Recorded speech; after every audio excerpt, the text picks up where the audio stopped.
Dalawang bata ang naging viral sa social media dahil sa pambihira nilang boses na ipinakita. Kumanta kasi sila sa videoke sa palengke upang pasayahin ang kanilang Lola Soledad dahil kaarawan niya ito, at doon nga ay navideohan sila ng kanilang ninang at ipinost ito sa kaniyang social media account. Nanay! Isang matinis na sigaw ng dalawang paslit ang bumalot sa loob ng isdaan. Patakbo ang mga itong tinungo ang pwesto ng kanilang ina habang malawak ang kanilang mga ngiti sa labi. Sumilay din ang ngiti sa labi ni Sahaya habang nagkikilo siya ng isda para sa bibili nang makita niya ang kambal niyang mga anak na papalapit sa kaniya. Ito na ho ang isda niyo, oh. Balik po kayo ulit. Matapos niyang maibigay ang isang balot ng isda, ay agad niyang pinunasan ang kaniyang kamay upang masalubong niya ng yakap ang mga anak. Isang mahigpit na yakap ang ibinigay niya sa kambal pagkunway, ay inamoy niya ang bawat leega ng mga ito. Amoy araw na ang mga anak ko ah. Kamusta naman, bakit ang aga niyo yatang pinuntahan ako? Nakangiting tanong nga ni Sahaya sa mga ito. Nanay, naubos na po namin ang inilako po naming gulay ni Aling Goring at hinatian niyo po kami ng naibenta namin. Ito nga po. Masayang balita ni Alfonso at ipinakita pa nga niya sa kaniyang ina ang bariyang ibinigay sa kanila ni Aling Goring kanina bilang hati sa naibenta nilang gulay.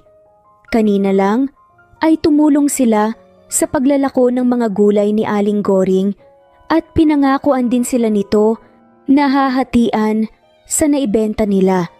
May dagdag baon na rin po kami bukas ni Kuya. Bungis-ngis pa nga ni Alyssa na halatang hindi na nga ito makapaghintay pa na sumapit ang bukas. Wow naman! O sige, dahil maganda rin ang benta ni nanay sa mga isda ngayon, dodoblehin ko na rin ang baon niyo bukas para naman makakain kayo ng maayos doon at mabili niyo na rin ang gusto niyong kainin. Masayang sambit ni Sahaya sa kaniyang mga anak bago niya isa-isang pinisil ang mga pisngi ng mga ito. Nagkatinginan naman agad ang dalawang paslit habang nagniningning ang kanilang mga mata sa saya. Yay! Salamat po nanay, mayaman na po tayo kuya. Agad na wika ni Aliza.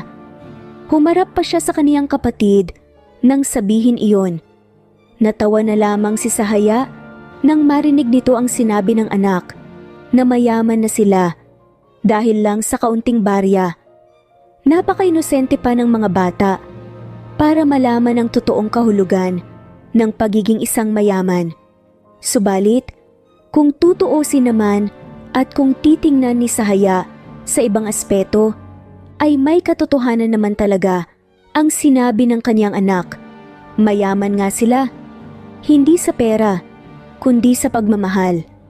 Isang malaking kayamanan na nila ito dahil wala namang katumbas na halaga ang pagmamahal. Tulungan ka na po namin ni Kuya na magbenta ng mga isda nanay at na makauwi na po kagad tayo.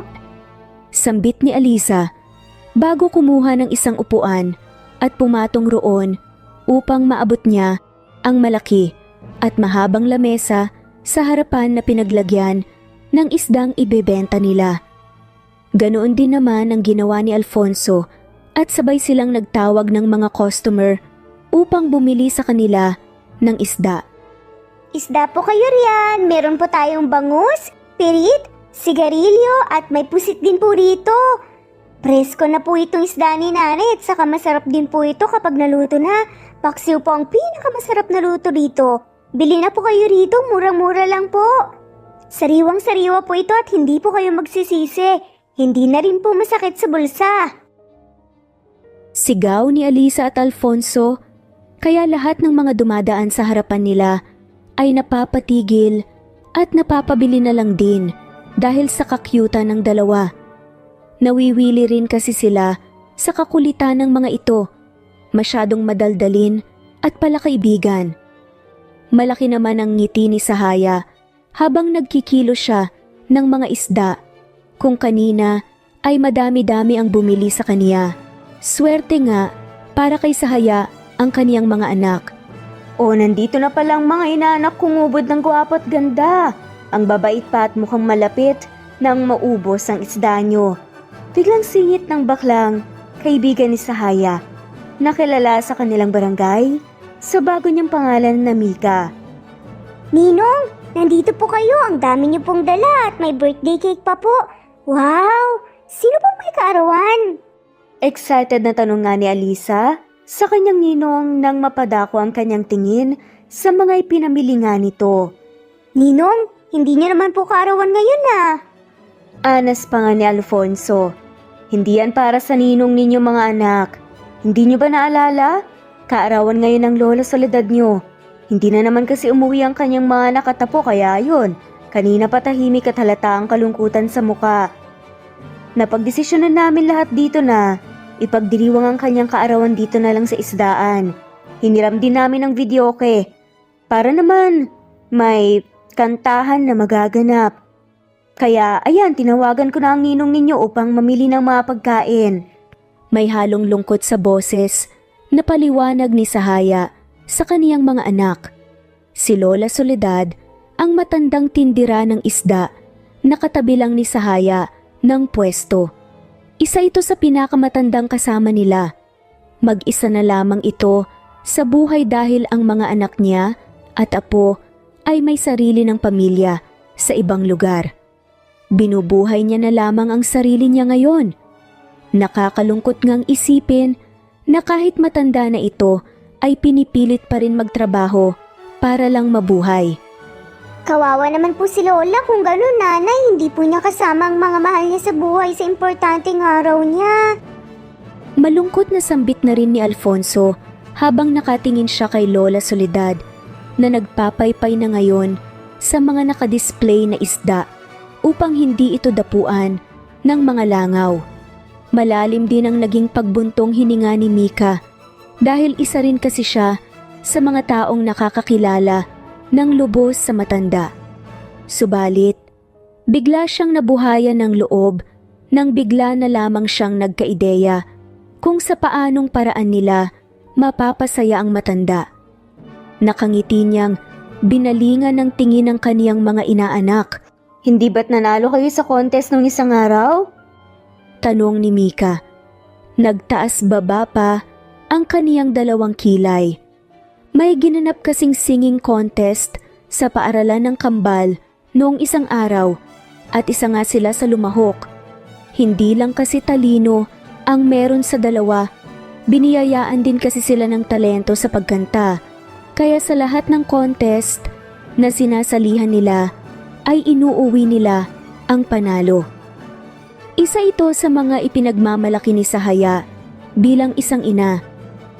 Sabay namang tumingala ang Kambal sa kanya at tinignan siya nang may pagtataka nga sa kanilang mga mata.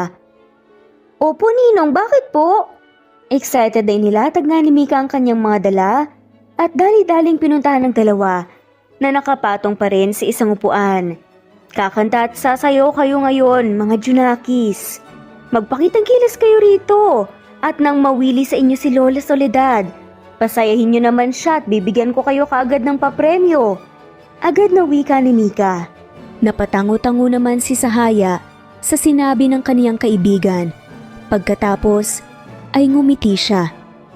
Maganda rin kasing gawin iyon ng Kambal dahil siguradong sasaya na ang Lola Soledad nila. Kapag nandito kasi ang Kambal ay nabubuhayan si Lola Soledad at liliwanag agad ang kaniyang mukha. Nawiwili siya sa mga ito. Siguro dahil nakikita niya kay Alfonso at Alisa ang apo nito at nararamdaman din niya ang pagmamahal ng Kambal para sa kanya. Nang marinig ng Kambal ang salitang premyo, ay agad lumiwanag palalo ang kanilang mukha at sabay pa nga silang napatango-tango. Si Mika na ang naghanda sa lahat. Inilatag niya sa maliit na lamesa ang pinamili niyang pagkain at cake para kay Lola Soledad. Pati ang videoke ay nakahanda na rin sa kanilang pagkanta. Nang makitang nakahanda na, ang lahat ay patakbong nilapitan ulit ni Mika ang kambal. Ano bang gusto niyong kantahin, halika, at ilalagay ko na yung numero sa videoke. Hindi pa nga nakakasagot ang kambal, ay hinila na kaagad sila ng kanilang ninong palapit sa videoke. Isa lang naman kasi ang kantang memoryado nila, at ito rin ang kantang ikinanta nila sa entablado noong isang araw. Ang kantang Narda. Narda po, Ninong! Excited na sabi pa nga ni Alisa na patalon-talon pa nga ito habang pumapalakpak sa tuwa. Halatang excited nang humawak muli ng mikropono. Napaismid naman si Mika sa napiling kanta ng mga inaanak niya. Naku, baduy naman ang kantang yan. Wala ba kayong alam na mas magandang kanta? Napakamutulo na nga lamang ang bata. Ninang naman yun po ang gusto namin ni Kuya. Napasimangot na ang mukhang wika ni Eliza. Natatawang nilapitan naman ni Sahaya ang gawin nila. Hayaan mo nang kantahin ng mga bata yun, bakla. Mas magaling sila sa kantang yun. Sige na, ani nga nito. Napairap na lamang si Mika at inilagay na lamang sa videoke ang numero ng kanta. Ibinigay na rin niya ang mikropono sa dalawa upang makapagsimula na itong kumanta at magsimula na ang sayahan. Nagpalakpakan naman ang lahat at si Mika naman ay kinuha agad ang kaniyang cellphone upang makuhanan ng video ang pagkanta at sayaw ng dalawa. Lola, halika po at sumayaw po tayo at kumanta. Masiglang tawag ni Alfonso sa mikropono. Natatawa namang lumapit sa kanila ang matanda. Abot hanggang langit na ang ngiti nito. Hindi katulad kanina na parang pinagbagsakan ng langit at lupa ang mukha. Tila ibon kong lumipad, sumabay sa hangin, ako'y napatingin sa dalagang napapalot ng hiwaga. Simulang pagkanta ni Alfonso. Napapaindak at napapasabay naman sa pagsayaw at pagkanta si Lola Soledad habang tumatawa ito. Agad na ibinigay ni Alfonso ang mikropono sa kaniyang kapatid upang ito na naman ang magpatuloy sa kanta. Mapapansin ka sa dami ng iyong ginagawa, kung kaagaw ko ang lahat, may pag-asa bang makilala ka? Napatigil sa kanilang kinatatayuan ang lahat ng mga taong bumibili nang masilayan nila ang kambal na kumakanta at sumasayaw habang pinapasaya ang matanda. Napakaganda sa paningin ito na kahit si Mika at si Sahaya ay hindi na rin mapigilang maluha. Naging malawak pa nga ang ngiti ni Lola Soledad, hindi na ito katulad kanina. Ang talino ko talaga, bakla. Tamang naisip ko sa mga junakis mo, hindi ba? Tignan mo nga. At sobrang saya na nga ng Nanay Soledad. Maarting puri ni Mika sa kaniyang sarili habang kumukuha pa rin ito ng video. Nabigla naman si Sahaya nang hatakin siya ni Aliza papunta sa gitna. Kantahin niyo po yung chorus, Nanay. Masayang sigaw ni Aliza at nagpalakpakan ng lahat. Napangiti naman si Sahaya dahil sa ginawa ng kanyang anak. Wala na ring nagawa pa si Sahaya kundi ang kumanta na lang para sa kasiyahan ng lahat. Nahihiyaman pero nakangiting kumanta lamang si Sahaya. Natapos ang kanta at sayawan ng lahat. Isang malakas na palakpakan ang agad nilang narinig. Hindi naman mapigilan ni Lola Soledad ang maluha ng yakapin siya ng kambal at batiin siya sa kaniyang kaarawan. Sila Alfonso at Aliza lang yata ang nakakapagpasaya sa kaniya ng ganito. Ang galing naman ninyo, Alfonso, Eliza. Oo nga, ang ganda pa ng mga boses nyo at ang galing pang sumayaw ni Eliza. Talagang manang-mana kayo sa nanay nyo. Puri sa kanila ng mga tao. Nahihiya namang ngumiti na lamang ang dalawa at pati na si Sahaya. Hindi kasi siya sanay sa ganitong atensyon. Nagpatuloy pa ang kanilang kantahan at kasiyahan. Hindi rin naman nila pinapabayaan ang mga taong bumibili sa kanila ng mga isda kahit na nagsisiyahan pa sila. Ang kambal naman ay nandoon na sa pwesto ng kanilang Lola Soledad. Nakikipagkwentuhan ng mga ito sa matanda at pinapasaya pa nila ito. "Bakla, ipopost ko to sa social media ko ah." Pagpapaalam ni Mika habang kanina pa niya kinakalikot ang kaniyang cellphone. Ang tinutukoy niyang ipopost niya ay ang video ng kambal na kinuhanan niya kanina. Abala naman si Sahaya dahil parami na ng parami ang bumibili sa kanya ng isda, kaya hindi na niya nagawa pang sagutin ang kaniyang kaibigan. Napatingin pa siya sa gawi ng kambal nang marinig niya ang malakas na bungis-ngisan ng mga ito at napangiti na nga lamang siya nang makita ring nagtatawanan pala sila roon kasama ang kanilang Lola Soledad. Madaling araw pa lang ay gising na si Sahaya habang ang kambal naman ay mahimbing pa ring natutulog sa kanilang silid. Hinagkan muna ni Sahaya ang noo ng kaniyang mga anak bago dahan-dahan ang paglabas niya ng bahay bitbit ang kaniyang mga labahin.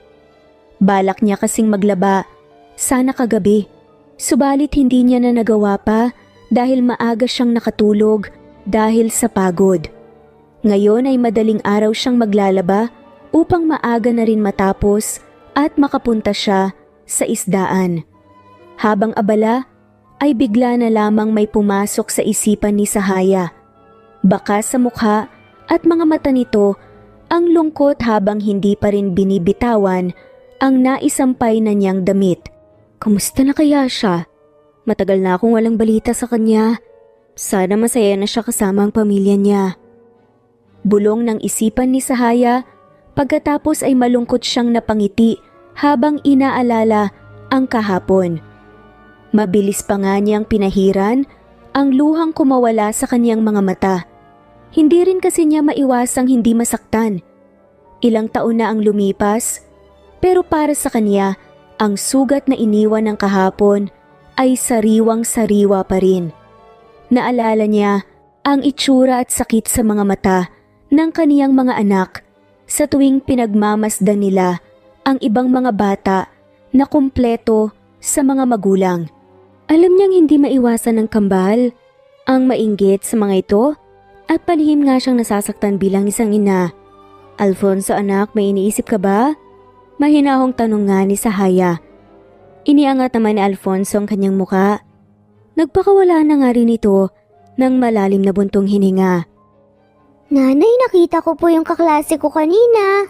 Kahit po hindi siya nanalo sa contest ay masayang-masaya po siya dahil nandoon po ang nanay at tatay niya na magkasama po, sinusuportahan siya. Habang kami ni Alisa, nanalo nga pero wala naman po kaming tatay na sumusuporta sa amin. Napatigil si Eliza sa pagkain at napabuntong hininga rin na para bang may nakadagan na mabigat na bagay sa kanilang dibdib. Nalulungkot na rin ito habang iniisip din iyon. Hindi malaman ni Sahaya ang sasabihin. Pakiramdam niya ay may kung anong bumara sa kaniyang lalamunan at hindi niya magawang magsalita. Sa totoo lang ay maging si Sahaya ay hindi rin makuha ang tamang salita para masabi sa kaniyang mga anak ang katotohanan. Palagi siyang tinatakasan ng loob. Hindi niya kasi pwedeng sabihin sa kambal na niloko siya noon ng kanilang ama, na malapit na siyang maging kabit noon kung hindi pa lamang niya nalaman na may buntis pala itong fiancé at malapit na silang ikasal. Mga bata pa ito at hindi pa maintindihan ang lahat. Napakatanga rin niya kasi ng mga panahong iyon dahil huli na niyang nalaman ang lahat. May nabuo na sa kaniyang sinapupunan at ito na nga ang kambal. Ang akala niya ay ng babae ang kaniyang kasintahan. Sinugod pa nga niya ang babae dahil sa galit. Yun pala ay malaman-laman niya na lang na siya pala ang ibang babae. Napakasakit isipin para kay Sahaya dahil hindi niya alam kung minahal nga ba siya ng totoo nito o naging panandali ang kasiyahan lamang siya ng mga panahong iyon. Kaya isinumpa niya sa lahat na anumang mangyari ay hinding-hindi na niya papasukin pa ang binata sa buhay niya at sa buhay ng kaniyang mga anak. Bubuhayin niya ng mag-isa ang kaniyang mga anak kahit pa kailangan niyang gampanan ng pagiging ama at ina ng mga ito. Tumikhim si Sahaya. Nako, di ba? Sabi ko naman sa inyo ay nasa kamay na siya ni Papa God at isa na nga siyang anghel ngayon. At saka, palagi kaya ninyong kasama ang tatay nyo dahil siya lamang naman kasi ang guardian angel nyo. Iyon na lamang ang dinahilan ni Sahaya. Mas mabuti kasing iyon ang malaman ng kambal kaysa umasa at masaktan pa ang mga ito. Mas mabuting bata pa lang ay hindi na sila umasang makikita at makilala pa nila ang kanilang ama dahil wala namang planong ipaalam ni Sahaya sa ama nila ang tungkol sa kanila. Sa isip-isip ni Sahaya ay baka masaya na ito sa sarili niyang pamilya at kahit nasaktan siya noon ay hindi pa rin niya naman masikmurang manira ng ibang pamilya. Tumingala na lamang si Sahaya sa kalangitan at pinagmasdan ang papaangat na araw. Ngumiti siya at iwinaglit na lamang iyon sa kaniyang isipan. Ang importante kasi ngayon ay kasama niya ang kaniyang mga anak kahit sa hirap at ginawa pa man iyan. Huling damit na ang isinampay ni Sahaya at matatapos na rin siya sa wakas. Papasok na sana siya sa loob ng bahay nang mistula siyang mapatalon sa gulat dahil sa malakas na boses na tumawag sa pangalan niya. Huy Sahaya! Bakla! Humahangos na pinuntahan ni Mika ang nakakunot noon niyang kaibigan sa tapat ng pinto ng bahay nito. O Miko, ang aga-aga pa. Nambubulabog ka na? Ano bang problema mo at kung makasigaw ka dyan parang katapusan na ng mundo? Iritableng tanong ni Sahaya habang hawak ang isang palanggana. Nasambit pa nito ang panglalaking pangalan ng kaniyang kaibigan dahil sa inis. Kahit kapos sa hininga ay dali-dali pa ring ipinakita ni Mika ang hawak niyang cellphone. Bakla ka? Sino bang hindi mapapasigaw kung ganito ang mabubungaran mo sa umaga? Tignan mo dali! Viral na yung video ng pagkanta at sayaw ng kambal sa Facebook. May 1 million views na at 1,000 reacts and shares. Ang dami ring pumuri sa kanila sa comment section Nakakaloka. Hindi makapaniwalang balita ni Mika sa kaibigan. Agad namang kinuha ni Sahaya ang cellphone at tiningnan ng maigi ang nakapaloob dito.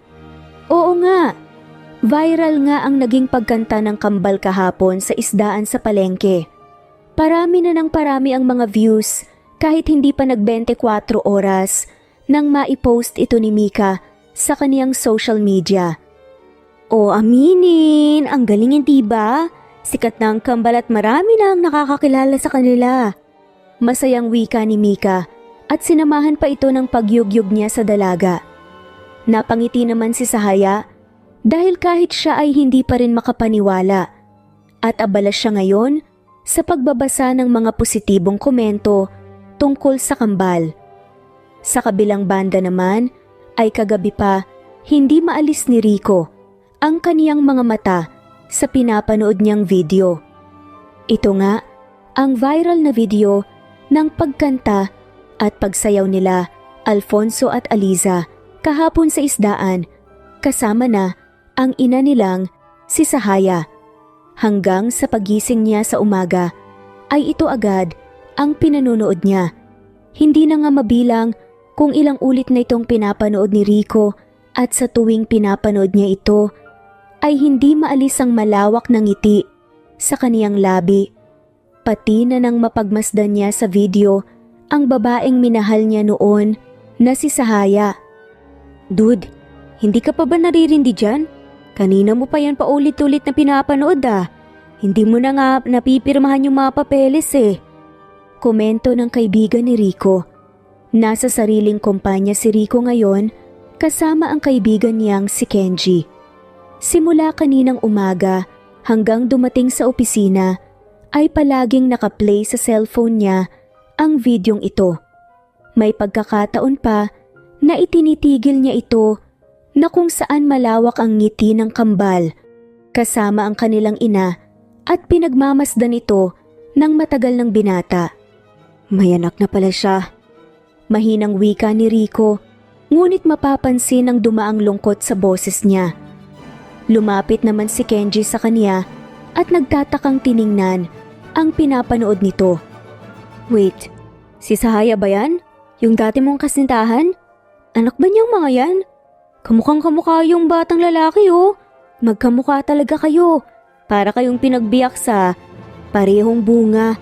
Sigurado ka ba talaga na hindi mo siya nabuntis dati? Sunod-sunod na tanong ni Kenji nang maagaw niya sa kamay ni Rico ang cellphone na nito at siya na ang tumingin sa video. Saglit namang natigilan si Rico. Una pa lang niyang nasilayan ang video ay may kung ano na ang nabuhay sa loob niya nang makita ang kambal na kumakanta. Lalo na nang masilayan niya si Sahaya sa videong ito. May kung anong bagay ang nag-uudyok sa kaniyang paulit-ulit itong panoorin. At ngayon ngang narinig niya ang sinabi ng kaniyang kaibigan ay napaisip si Rico. Paano nga kung sa kanya talaga ang mga bata? Alam niyang may nangyari sa kanila ni Sahaya noon bago pa man nalaman ng dalaga ang tungkol sa fiancé niya. Kung kakalyulahin naman ni Rico ang buwan at taon, ay masasabi niyang mga anak niya ang mga ito. Anak ko sila? Patanong na sambit ni Rico. Aba malay ko, wala naman ako sa tabi ninyo noong gumawa kayo ng bata. Bakit akong tinatanong mo? Pamimiloso po nga ni Kenji nang matapos niyang panoorin ng video. Alam mo, isa lang ang pwede mong gawin dyan. Puntahan mo si Sahaya at alamin mo ang lahat. Tanungin mo kung ikaw nga ba ang ama nila. At kung hindi naman, baka pwedeng magpa-DNA ka. Total may-ari ka naman ng kumpanya, di ba afford mo ang ganung bagay? Suhestyon ni Kenji. Kaya mabilis na napatango-tango si Rico. Nagulat pa nga siya nang bigla na lamang kumaripas ng takbo si Rico palabas sa kaniyang opisina. Hindi man lang ito nagpaalam sa kaniya kung saan man siya pupunta. Naging abala naman ulit si Sahaya sa isdaan. Matapos niyang ihatid ang kambal sa paaralan ng mga ito, ay agad siyang pumunta sa isdaan. Sahaya, sikat na ang mga anak mo, pati rin ikaw. Puri agad ng ilang tindera ng mga isda habang nakatingin sa kaniya-kaniya nilang cellphone. Kalat na sa buong palengke ang pagiging viral sensation ng kambal at hindi nga nila mapigilang mainggit na naman kay Sahaya. Oo nga po hindi ko po naman inaasahan na magugustuhan ng karamihan ng boses at saka sayaw ng mga anak ko. Nakakatuwa lang pero nakakabigla din. Nahihiyang wika ni Sahaya, tinatanong kung nasaan ang kaniyang kambal na anak dahil gustong magpa-picture ang mga ito. Marami na rin ang nagpa-picture kay Sahaya. Hindi rin mapigilan ni Sahaya ang mangamba dahil baka masasakal ang kaniyang mga anak sa dami ng taong gusto silang makita at baka pati personal na buhay ay papakialaman na ng mga ito. Alam ni Sahaya kung gaano kahirap maging sikat.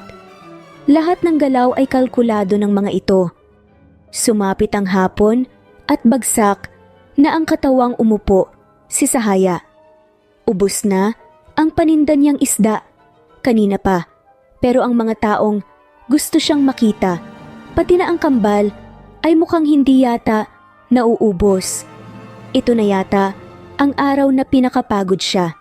Buti na nga at wala na ang mga ito at makakapagpahinga na rin siya sa wakas. Kinuha niya ang lagayan ng kaniyang pera upang simulang bilangin ang laman nito. Maya-maya lang ay uuwi na siya dahil baka sinundo na ng kaniyang kaibigang bakla ang mga anak niya sa paaralan. Simula noong mabuntis si Sahaya ay nandyan na talaga ang kaibigan niya sa tabi niya. Siya ang nag-aalaga sa dalaga. Hindi siya nito iniiwan. Pati nga paglilihi niya noon ay si Mika na ang nag-aasikaso. Siya na rin ang tumatayong ama sa mga ito. Kung hindi lang alam ng buong barangay ang pagiging bakla nito, ay baka pinagkamalan na siyang ama ng kambal. Si Mika ang tipong bakla na hindi mo aakalaing bakla sa unang tingin. Hindi kasi pambabae ang kaniyang mga damit. Hindi rin niya nakahiligang mag-makeup. Kahit nakayuko at abala si Sahaya sa pagbibilang, ay naramdaman niyang may tao sa harapan niya. Nakikita rin niya ito mula sa kaniyang peripheral view. Sorry po pero wala na akong panindang isda wala rin dito ang mga anak ko. Kaya hindi pa kayo makakapagpa-picture, bumalik na lang kayo sa susunod. Nakayuko ang ulong sambit ni Sahaya sa taong nasa harapan niya. Mahabang lamesa lang ang tanging pagitan nilang dalawa. Sahaya? Mahinang tawag ni Rico dahilan upang manigas ang katawan ng dalaga at mapatigil na rin siya sa kaniyang ginagawa nang marinig ang pamilyar na boses na iyon. Dahan-dahang iniangat ni Sahaya ang kaniyang tingin at parang nagkakakarera na kabayo ang kaniyang puso nang makita niya ang lalaking isinumpa niya noon na hindi na niya gustong makita muli. Hindi alam ni Sahaya ang sasabihin. Mabilis niyang iniligpit ang lahat ng gamit at nagpaalam sa lahat bago siya nagmamadaling naglakad palabas ng palengke. Hinabol naman kaagad siya ni Rico.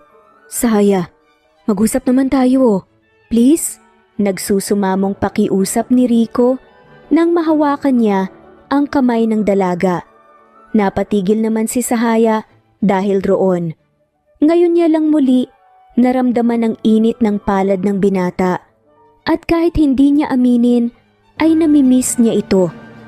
Hinarap niya si Rico at mapaklang ngumiti. May dapat pa ba tayong pag-usapan? Matagal ko naman nang tinapos ang lahat ng satin, hindi ba?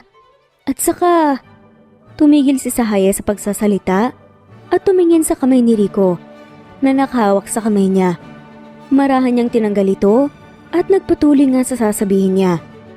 Hindi magandang tignan ang isang pamilyadong tao na humahawak sa kamay ng ibang babae. Ayokong pagkamalan na naman nila akong kabit mo. Natigilan si Rico sa sinabi sa kaniya ni Sahaya. Hindi niya alam kung saan siya magsisimulang sabihin sa dalaga ang lahat. Ngunit, kahit balibaliktarin man ni Rico ang lahat, hindi pa rin mawawala na niloko niya noon si Sahaya na nagsinungaling siya at sinaktan niya ito. Isang rason lang naman kasi kung bakit muling nagpakita si Rico sa kanya. Gusto niyang malaman ang katotohanan. Gusto niyang malaman kung tama ba ang hinala niya na anak niya ang kambal, na siya ba ang ama ng mga ito. Dahil kung tama man ang kutob niya, ay gagampanan niya ang pagiging ama ng mga ito kahit patutol si Sahaya. Kung tama man ang hinala niya, ay gagawin niya ang lahat upang ayusin ang pagkakamaling nagawa niya. Luluhod siya sa dalaga kung kinakailangan, mapatawad lamang siya nito. Gusto ko lang namang malaman kung anak ko ba ang kambal na nasa viral na video. Ako ba ang ama nila, ha? Diretsyong tanong ni Rico na puno ng pagtatanong ang mukha nito. Ayaw niya nang magpaligoy-ligoy pa. Gusto na niya ng kasagutan ngayon. Malakas ang pakiramdam niyang siya ang ama ng kambal. Hindi naman maitago ni Sahaya ang pagkabigla. Ngayon ay nagsisisi siya kung bakit hindi niya pinigilan ang kaibigan niya noon na i-post ang video ng kambal sa social media nito. Hindi sana mangyari ang ganito. Hindi sana makikita ni Rico ang viral video na iyon at hindi sana siya nito matutuntun ngayon. Sasagot na sana si Sahaya, ngunit nanlaki bigla ang kaniyang mga mata nang marinig niya ang matinis na sigaw ng kaniyang mga anak. Nanay! Andito na po kami. Gulat ang mukhang nilingon agad ni Sahaya ang likuran niya at doon ay nakita niyang nakangiting tumatakbo ang kambal sa gawin niya at kumaway-kaway pa ang mga ito. Nasa hulihan naman ng mga ito, si Mika na siyang sumundo sa kambal. Nanay, tapos ka na po bang magtinda kaya po papauwi ka na? Tanong kaagad ni Alfonso. Hindi man lamang nito napansin ang lalaking nasa likuran ng kanilang ina. Oo, kanina pa naubos yung isda, anak. Anong ginagawa niyo rito? Bakit kayo nandito? Hindi ba sabi ko idiretso kayo sa bahay pagkatapos kayong sunduin? Sunod-sunod na tanong ni Sahaya. Hindi niya maiwasang kabahan dahil ngayon ay harap-harapan na ngang nasilayan ni Rico ang kambal. Kung si Alfonso ay dumiretso sa kaniyang ina at hindi napansin si Rico, si Alisa naman ay unang napansin ang binatang nasa likuran. Humarap pa siya rito at tinitigan ito ng mabuti. Sir Guapo, inaaway niyo po ba ang nanay ko? Inosenteng tanong ni Alisa, ngunit baka sa boses niya, nahanda na nitong ipaglaban ang kaniyang ina. Tuluyan naman ng hina ang mga paa ni Rico nang masilayan niya nang malapitan ng kambal. Napaupo siya dahilan upang mapantayan niya ang laki ni Alisa. Bumibilis ang pagtibok ng kaniyang puso at ang kaniyang mga luha ay kusa na lamang bumagsak sa kaniyang mga pisngi. Ngunit, agad na hinila ni Sahaya ang kaniyang anak na babae at pinalayo ito kay Rico nang akmang hahawakan sana ito ng binata. Sininyasan naman agad ni Sahaya ang kaibigan niya gamit ang kaniyang mga mata at nakuha naman agad ito ni Mika kahit siya rin ay naguguluhan kung sino ang lalaking nasa harapan nila ngayon. Umalis ka na, Rico. Pabayaan mo na kami. Tahimik na ang buhay namin. Ayoko na rin ng gulo. Nagmamakaawa na ang boses ni Sahaya ngayon. Tumayo si Rico at akmang lalapitan niya si Sahaya, ngunit agad na umatras ang dalaga na para bang nakakapasong apoy ang binatang nasa harapan niya at kailangang niyang layuan ito upang hindi masaktan. Gusto ko lang malaman. Hindi na natuloy pa ni Rico ang sasabihin niya nang bigla na lamang hinila ni Sahaya si Mika at ang sunod nitong sinabi ay ang nagpagulat sa lahat. Puwera lang kay Sahaya. Tumigil ka na. Siya ang ama ng mga anak ko. Seryosang sabi ni Sahaya habang diretsyo ang kanyang tingin sa mga mata ni Rico. Girl, ano bang pinagsasabi mo? Kilabutan ka nga. Kahit ikaw na lang babaeng naiwan sa mundo, hindi pa rin kita papatulan. Pasimpleng bulong ni Mika sa kaibigan. Mahigpit na hinawakan naman ni Sahaya ang kamay niya upang hindi na ito mag-ingay pa. Ito lang kasi ang naisip na paraan ni Sahaya upang hindi na lumala pa ang lahat at upang lumabayan na siya ni Rico. Hindi niyo naman kasi masisisi si Sahaya. Ang gusto lang niya ay katahimikan. Siya ang ama ng kambal? Hindi makapaniwalang tanong ni Rico at itinuro pa nga niya si Mika. Ha? Sinin? Magsasalita sana si Alisa nang agad na tinakpan ni Sahaya ang bibig ng kaniyang anak. Hindi pwedeng mabuking agad siya sa mga kasinungalingan niya. Tiningnan naman ni Sahaya si Mika at gamit ang kanilang mga mata ay nag-usap sila. Kahit napipilitan ay pikit matang nagpakalalaki si Mika sa harap ni Rico para sa kaniyang kaibigan. Mabuti na nga at lalaking-lalaki ang kaniyang pananamit ngayon. Oo pre, may problema ka ba ron? Bakit mo ginugulo ang asawa ko? Tanong ni Mika gamit ang panlalaki at buo niyang tono at boses kahit na sa loob-loob niya ay gusto na niyang magtatalon sa hiya at pandidiri. Palihim namang ngumiti si Sahaya. Maaasahan niya talaga ang kaibigan niya. Tahimik lang na pinagmasdan ni Alfonso ang lahat. Kahit sa murang edad ay alam na niya ang nangyayari At kahit hindi sabihin ng kaniyang ina ang totoo, ay kilalang kilala na niya ang lalaking nasa harapan nila. Alam niyang ama niya si Rico dahil wala namang dahilan ang kaniyang ina upang pagpanggapin ang ninang Mika nila bilang kanilang ama kung hindi ito ang dahilan. Hindi matanggap ni Rico ang lahat, pero malakas ang kaniyang pakiramdam na palabas lang ang lahat ng ito. Dahil nang mapadapo kasi ang kaniyang tingin sa kamay ng dalawa, ay wala siyang nakita na suot na kahit na anong mang sing-sing na magpapatunay na mag-asawa talaga silang dalawa. Mauna na kaming umalis, Rico. Masaya ako nagkita tayo ulit. Wika ni Sahaya bago hinawakan sa kamay ang naninigas na katawan ni Mika at tuluyan na nga silang naglakad paalis. Hindi na sila pinigilan pa ni Rico at maganda nga iyon upang hindi na humaba pa ang kanilang usapan. Tinanaw na lamang ng binata ang mga ito na papalayo mula sa kaniyang kinatatayuan. Sumilay naman agad sa labi ni Rico ang isang ngiti. Alam kong anak ko sila. Sahaya, hindi mo na yun matatago pa sa akin. Hindi magsisinungaling ang nararamdaman ko kanina. Sambit niya bago pinuntahan ang nakaparada niyang sasakyan at umalis. Nang makita ni Sahaya na nakaalis na si Rico, ay doon lang niya binitawan ang kamay ng kaibigan niya. Agad namang nagsisigaw at nagtatalon sa pandidiri si Mika. Ew! Sahaya naman, sa dami ng pwede mong idaylan. Bakit mo pa ako dinamay?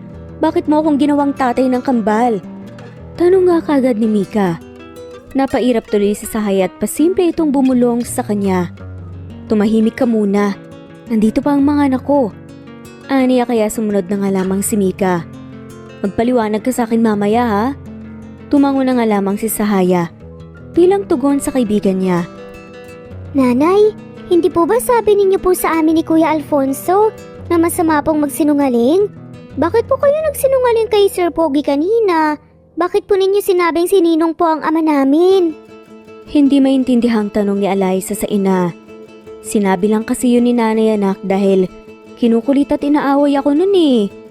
Pagdadahilan ni Sahaya at ipinakita pa nga kunwari ang malungkot niyang muka sa mga anak. Pero bakit po nagsinungaling ka sa kanya tungkol po sa tatay namin? Sino po ba siya, nanay? Inosenteng tanong muli ni Alisa. Ngunit, hindi nagawang sagutin iyon ni Sahaya. Sumapit ang gabi at hindi pa rin umaalis si Mika sa bahay ni Sahaya. Naghihintay ito sa paliwanag ng dalaga. Hindi naman makakuha ng tiyempo si Sahaya dahil gising pa ang kaniyang mga anak, kaya nang makatulog na ang mga ito ay doon lang nakakuha ng pagkakataon si Sahaya na sabihin lahat kay Mika kung sino si Rico sa buhay niya at sa buhay ng kambal. Ikinuwento niya lahat at hindi naman nagulat doon si Mika dahil kanina pa lang ay may kutob na siya at hindi nga siya nagkamali. Anong gagawin mo? Para mo na rin kinuhanan ng pagkakataon ng mga anak mo na makilala ang tunay nilang ama. At saka, pinatay mo pa talaga si Papa Rico sa kwento mo sa mga anak mo ah. Hindi ka ba nakukonsensya? Maarteng sambit at tanong ni Mika. Napasandal naman sa sofa si Sahaya. Ginawa lang kasi niya ito upang hindi masaktan ang mga anak niya. Ayaw niyang makilala ang mga anak niya bilang anak sa labas. Alam kasi ni Sahaya na pamilyadong tao na si Rico, na ikinasal na ito sa fiancé niya noon. Gulo na naman kasi kapag nagkaroon pa ng ugnayan si Rico sa kanila. Ginagawa ko lang naman ito para hindi sila masaktan. Alam kong pagkakataon na nilang makilala kanina ang ama nila, pero hindi ko lang talaga kayang makita silang nasaktan ulit. Hay, hindi mo na lang sana ipinost yung video. Alam mo kasalanan mo talaga to eh. Pabirong sabi ni Sahaya sa huling sinabi niya. Gusto lang niyang pag-aani ng pag-uusap nilang dalawa. Agad namang nabatukan ni Mika ang kaibigan. Ay nako, gaga talaga to. Naging kasalanan ko pa talaga, kaloka. Diyan ka na nga, tuuwi na ako sa bahay ko. Matulog ka na. malalim na ang gabi. Aniya at tumayo upang umalis. Natatawa namang nagpaalam si Sahaya sa kanya. Isinirado na niya ang pinto at pumasok na siya silid upang makapagpahinga. Dahil bukas ay panibagong araw na naman. Panalangin na lamang niya na sana hindi na sila guluhin pa ni Rico matapos ang eksena kanina. Mukhang dininig naman ng Diyos ang hiling ni Sahaya dahil lumipas ang ilang araw ay talagang hindi na muling nagpakita pa si Rico sa kaniya. Hanggang sa lumipas ang isang linggo ay hindi pa rin nagpapakita si Rico sa kanila, dahilan upang mapanatag ang loob ng dalaga. Tuloy pa rin naman ang buhay nila sa Haya. Walang nagbago, katulad pa rin ng dati. Maaga siyang gumigising, nagluluto at naglilinis. Inihahatid muna niya ang kambal sa eskwelahan bago siya pumunta sa isdaan. Ngunit ngayon ay may dinaanan muna si Sahaya. Mang Karding, pakilagay na lang po ng mga preskong isda sa pwesto ko. Ito po yung kalahating benta ng isda kahapon. Ibinigay ni Sahaya ang kalahating pera kay Mang Karding. Si Mang Karding kasi ang talagang may-ari sa isdaan ni Sahaya sa palengke. Isa lang siya sa mga nagtitinda at paghahatian nilang dalawa ang benta ng isda kinabukasan. O sige Sahaya, may nilaan na ako para ibenta mo mamaya, ipapahatid ko na lang sa pwesto mo sa palengke. Salamat pala rito ah. Wika pa nga ni Mang Karding habang abala siya sa kakatingin sa buong hulingan nilang preskong isda. Sige Mang Karding, hihintayin ko na lang po roon, maraming salamat din po. Aalis na nga sana si Sahaya upang makapaghanda siya sa pwesto. Ngunit biglang nagsalita muli si Mang Karding. O nga pala Sahaya, may papasok akong tao na makakatulong sa'yo sa pagbebenta ng isda. Sakto, nangangailangan kasi siya ng trabaho, okay lang naman siguro sa'yo, hindi ba? At saka, dadagdagan ko rin ang mga isdang ibebenta nyo. Tumango-tango naman ang babae. Oo naman po Mang Karding, para naman po may katulong po ako sa pagbebenta. Napangiti pa nga ito at masayang-masaya pa nga talaga. Matagal nang gustong magkaroon si Sahaya ng katulong sa pagbebenta. Gusto sana niyang si Mika ito, pero ang bakla ay sobrang arte sa amoy ng mga isda. Kaya naman niya ang trabaho, pero okay na rin na may katuwang siya sa pagbebenta upang maging madali sa kanya ang trabaho. Simula kasi nang maging viral ang kambal ay padami ng padami ang pumupunta sa palengke at hinahanap siya. Kadalasan ay bumibili pa ang mga ito. May nag-aalok pa ngang modeling agency sa kambal at ang iba ay mga komersyal na siyang tinanggihan naman ni Sahaya ang magandang oportunidad na iyon. Gusto muna kasi niyang makapag-focus ang mga anak niya sa pag-aaral bago pa ang ibang bagay. Baka kasi kapag tinanggap iyon ni Sahaya ay mapabayaan na ang pag-aaral ng dalawa. Importante pa naman ang pag-aaral. Sige po Mang Karding, alis na ako ha. Puntahan niyo na lang po ako sa pwesto ko roon sa isdaan. Tugon ni Sahaya. O sige Sahaya, papuntahin ko siya mamaya. Matapos mag-usap ay dumiretso na si Sahaya sa isdaan upang maghanda roon at hintayin ang presko niyang isda na darating mamaya. Maya-maya lang ay napansin na ni Sahaya na paparating na sa gawin niya ang isang malalaking kahon na may lamang mga isda. Pasan-pasan ito ng dalawang lalaki habang nasa likuran nila si Mang Karding. Sahaya, ito na yung mga isda mo. Tinamihan ko na dahil alam kong kaya mo namang busin ang mga to. Nakangiting tumango na nga lamang si Sahaya. Salamat po Mang Karding ha. Pinaling ni Sahaya ang tingin niya sa dalawang lalaking nagkakarga ng kahon-kahong malalansang isda. Sige mga kuya, ibaba niyo na rito. Mukhang bigat-bigat pa naman yan. Wika ni Sahaya. Ibinaba naman ng dalawa ang malaking kahon. Ngunit natigilan at napaatras pa si Sahaya sa gulat nang mamukhaan niya ang dalawang lalaking nasa harapan niya. Kenji? Rico? Bakit kayo nandito? Gulat niyang usal. Nakaharang kasi ang malaking kahon kanina sa mga mukha ng dalawa, kaya hindi niya agad napansin kung sino ang taong nagkakarga nito. Hi Sahaya, long time no see. Nakangiting bati ni Kenji sa dalaga. Noon pa man ay kilala na ni Sahaya si Kenji. Naging kaibigan niya ito dahil kaibigan din siya ni Rico. Pero noon, matapos niyang malaman, ang lahat ay ayaw na niyang magkaroon pa ng ugnayan sa dalawa. Tama na ang panloloko. Pinagmasdan ni Sahaya ang kabuuan ng mga ito. Nakasuot sila ng simpleng damit lang na pangmahirap at hindi mo talaga aaklaian na mayaman sila. Idagdag mo pa ang karga nila kanina na malansang isda. Hindi malaman ni Sahaya ang dahilan kung bakit ang mga bilyonaryong katulad nila ay napiling kumarga ng kahon-kahong malalansang isda. At namangha siya dahil hindi man lang niya nakitaan ng pandidiri ang mga mukha ng mga ito. Ano ginagawa niyo rito? Gulat na tanong nga ni Sahaya. Naghihirap na kasi kami kaya tulungan mo naman kami. Pabirong dahilan ni Kenji at napanguso pa talaga ito sa kanya. Umakto pa itong iiyak kaya napairap na lamang sa kawalan si Sahaya. Tahimik lang si Rico na nakatingin sa kanya.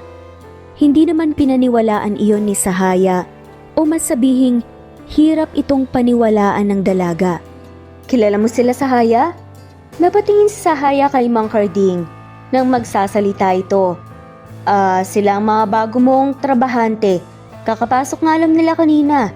At saka si Rico ang sinasabi kong magiging katulong mo sa pagbebenta ng isda. Mas nagulat si Sahaya sa kanyang narinig. Ano po? Bakit po si Rico? At saka, ano bang ginagawa niya rito? Hindi ko pa rin ba siya napaniwala na si Mika ang ama ng anak ko? Sa isip-isip pa nga nito, masamang tiningnan agad ni Sahaya ang dalawa nang mapagtanto niya ang lahat. Isa lang ang dahilan nila kung bakit pinasok nila ang ganitong trabaho. Dahil ito sa kanya at sa kambal. Akala niya matapos ang ginawa niyang pagpapakilala kay Mika na ama ng kambal ay titigilan na sila ni Rico. Nagkamali pala siya. Mang Carding, mukhang hindi ko naman siguro kailangan ng katulong sa pagbebenta. Kaya ko naman po siguro ang mga to. Alam niyo naman yun, di ba? Agad na bawi ni Sahaya sa sinabi niya kanina kay Mang Carding. Binuksan na niya ang mga kahon at nag-umpisang ilatag ang mga isda sa mahabang lamesa. Di ba pumayag ka na kanina kay Mang Carding, Sahaya? Nong ni Kenji. Napakamot pa siya sa kanyang batok. Kung hindi papayag si Sahaya, ay mawawala na lang na parang bula ang kanilang pinaghirapan ni Rico. Lalo na ang pagtitiis niya sa malansang amoy ng isda. Sahaya, kailangan ko ng pera. Hayaan mo naman ako makapagtrabaho rito. Pagmamakaawa nga ni Rico. Talaga bang naghihirap siya? Nung huli naman namin nagkita Ang gara pa ng damit niya. Ilang taon na rin ka naman kaming walang balita sa buhay niya kaya baka nga nag-uumpisa na pala silang maghirap. Pero imposible naman kasi. Hindi madaling maghirap ang mayayamang katulad nila. Sa isip-isip pa nga ni Sahaya na puno pa rin ng pagdududa. Sahaya, nasabihan ko na si Rico tungkol doon. Ani naman ni Mang Carding na talagang pinipilit ang dalaga na pumayag. Napabuntong hininga si Sahaya. Hindi naman niya pwedeng pilitin si Mang Carding dahil kung tutuusin ay trabahante lang din siya ni Mang Carding. Ito pa rin ang may-ari ng isdang ibinebenta niya. Bahala na nga kayo. Umpisahan mo nang ilatag ang mga isda sa lamesa. Ani na lamang ni Sahaya na nagpapahiwatig na pumapayag siya kahit labag naman ito sa kaniyang kalooban. Patago namang nag-apira ng dalawang magkaibigan. Malawak ang ngiti ni Rico ngayon na pinulot ang mga isda sa kahon at inilatag ito sa lamesa gaya ng gusto ni Sahaya. Sa totoo lang ay hindi pa sanay si Rico sa malansang amoy ng isda. Kahit pa ilang araw niyang sinanay ang sarili sa amoy para lang pasukin ang ganitong trabaho. Laking mayaman si Rico, kaya hirap para sa kanya ang ganitong trabaho. Ngunit kahit gaano man kahirap, ay kakayanin niya lahat malaman lang ang totoo at mapalapit muli kay Sahaya. Malaki ang kasalanan niya noon sa dalaga, pero alam niyang totoo ang nararamdaman niya para kay Sahaya. Malakas din ang kutob niyang anak niya, ang kambal.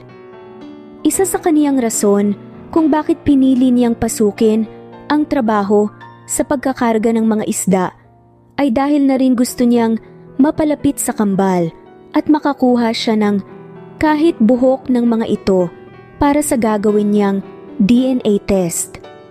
Hindi kasi mapalagay si Rico hangga't hindi niya nasasagawa ang DNA test. Mistula pang nadamay si Kenji sa pinaplano ng kaniyang kaibigan. Magkano ito, Pogi? Malanding tanong ng isang dalagang ngayon lang bumili sa pwesto ni Sahaya. Malagkit ang tingin nito kay Rico na malawak pa rin ang ngiti. 150 lang, miss. Ilang kilo ba ang bibilhin mo? Tanong pabalik ni Rico sa kaniya. Nakaupo lang si Sahaya sa isang tabi at pinapanood ang eksena. Simula nang magtrabaho kanina, si Rico sa pwesto ay halos dumugin na siya ng mga babae. Lahat ay nagpapakyut sa binata. Ang iba pa ay pasekreto pang kinukuhanan ng litrato si Rico.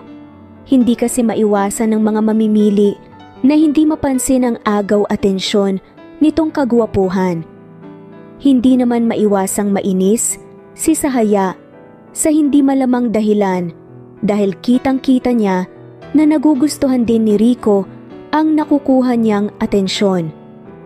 Ngunit, iniisip na lamang ni Sahaya na maganda nga ito upang mas madali nilang maibenta ang isda at makauwi na siya ng maaga at hindi na nila makita pa ang isa't isa. 3 kilo yung bibilhin ko, Pogi, pero sana kasama ro ng number mo. Malanding wika nito, kaya napangiwi si Sahaya nang marinig ito. Mistula namang napalingon si Rico sa gawin niya at nagtama pa ang kanilang mga mata. Umiwas na lamang ng tingin si Sahaya at umaktong abala siya sa gawain. Kahit hindi naman, wala siyang planong tulungan ito sa pagkikilo. Wala akong cellphone sa susunod na lang kapag nagkaroon na ako. Maraming salamat sa pagbili. Nakangiting wika ni Rico nang maibigay niya ang naikilo niyang isda. Tanging pagsisinungaling na lamang ang nagagawa ni Rico ngayon upang iwasan ang mga babae.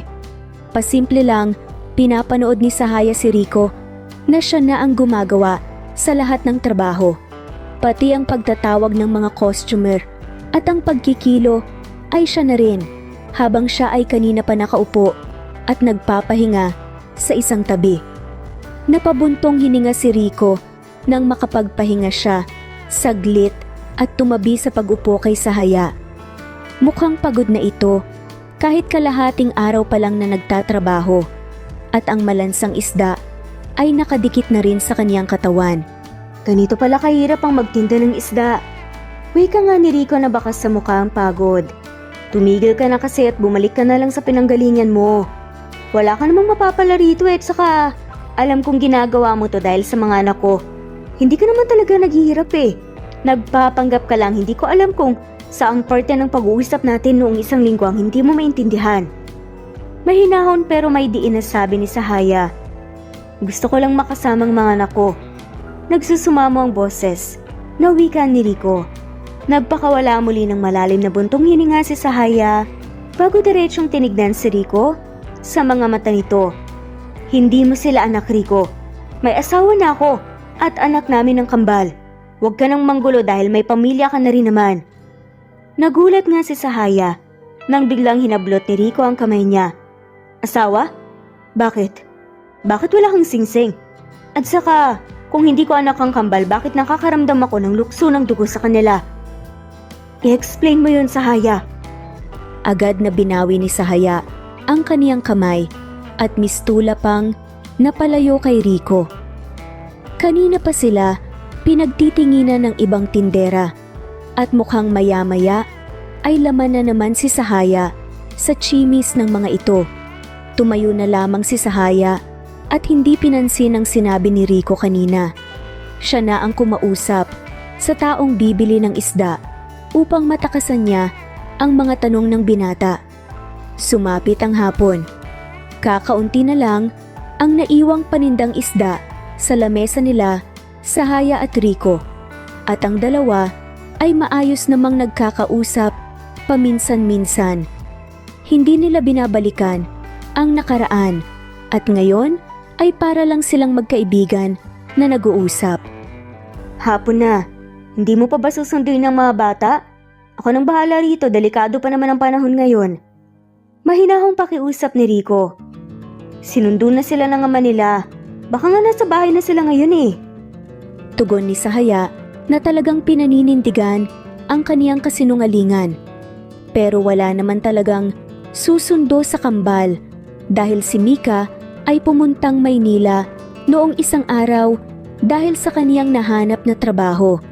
Susunduin niya lang ang mga ito kapag tapos na nilang ibenta ang lahat na naiwan na mga isda. Maaga pa naman at sigurado si Sahaya na naglalaro pa roon ang kambal. Hindi naman na umimik pa si Rico. Ngunit maya-maya lang ay nagulat ang dalawa nang makitang may tumatakbong batang babae sa kanilang gawi. Gulo-gulo ang buhok nito at umiiyak. Mukhang kagagaling lang sa paaralan. Alisa anak, ano nangyari sa'yo? Bakit ang dami mong sugat sa mukha? Nakipaghaway ka ba? Nasaan ang kuya mo? Sunod-sunod na tanong ni Sahaya sa anak nang sinalubong niya ito. Nag-iisa lang kasi itong pumunta sa isdaan at nakakabahala nga dahil kahit kailan ay hindi naman humihiwalay ang dalawa sa isa't isa. Nanay, ang sama po nila. Inaway po nila kami ni kuya. Anak po raw kami ng kapre kasi wala kaming tatay. Nanay, gusto ko po ng tatay. Hindi po kami anak ng kapre, hindi po ba? Hagulgol ni Alisa kasabay ng sunod-sunod na pagbagsak ng kaniyang mga luha. Parang pinipiga naman ang puso ni Sahaya sa kaniyang nasaksihan. Hindi na niya pinoproblema kung narinig man ni Rico ang mga sinabi ng kaniyang anak at mapagtanto nga nitong nagsisinungaling siya sa kaniya noon. Anak, ano ba kasing nangyari? Bakit ganito ang itsura mo? Nasaan ang kuya mo? Mahinahong kausap nga ni Sahaya. Kahit sa loob-loob niya, ay labis na nga siyang kinakabahan. Nanay! Naibaling ni Sahaya ang kaniyang tingin sa di kalayuan nang marinig niya ang malungkot at mahining tawag sa kaniya ni Alfonso. Agad na tumakbo ang dalaga sa kaniyang anak at agad sinipat ang buong katawan nito. Nang makitang maliit na galos lang ang nakita niya, ay agad siyang nakahinga ng maluwag. Ngunit, masamang tingin agad ang kaniyang ipinupukaw sa anak. Agad niyang pinakalikod ang anak at pinalo ang puwetan nito. Bakit kayo nakipag-away ni Alisa? Hindi ba't kabilin-bilinan ko na huwag kayong makikipag-away? Tignan niyo yung itsura niyo ngayon. Ikaw ang kuya kaya dapat protektahan mo ang kapatid mo. Sermon nga ni Sahaya, saka walang tigil na pinagpapalo ang puweta ng anak na ngayon ay umiiyak na. Lumapit naman si Alisa sa kanila at pinigilan ng ina. Nanay, wala pong kasalanan si kuya. Inaaway po nila kami. Sabi nila anak daw po kami ng kapre kaya daw po wala kaming may pakilalang tatay. Halimaw po ang tatay namin, sabi nila. Nagalit po kami ni kuya kaya po kami nakipag-away. Ipinagtanggol lang naman po namin ang sarili namin eh. Masama po ba yun? Inosenteng saad ni Alisa. Sahaya, tama na, hindi kasalanan ng mga bata na ipagtanggol ang sarili nila. Pagpipigil naman ni Rico kay Sahaya. Napatigil naman si Sahaya at mistula pang nagising ang kaniyang isipan.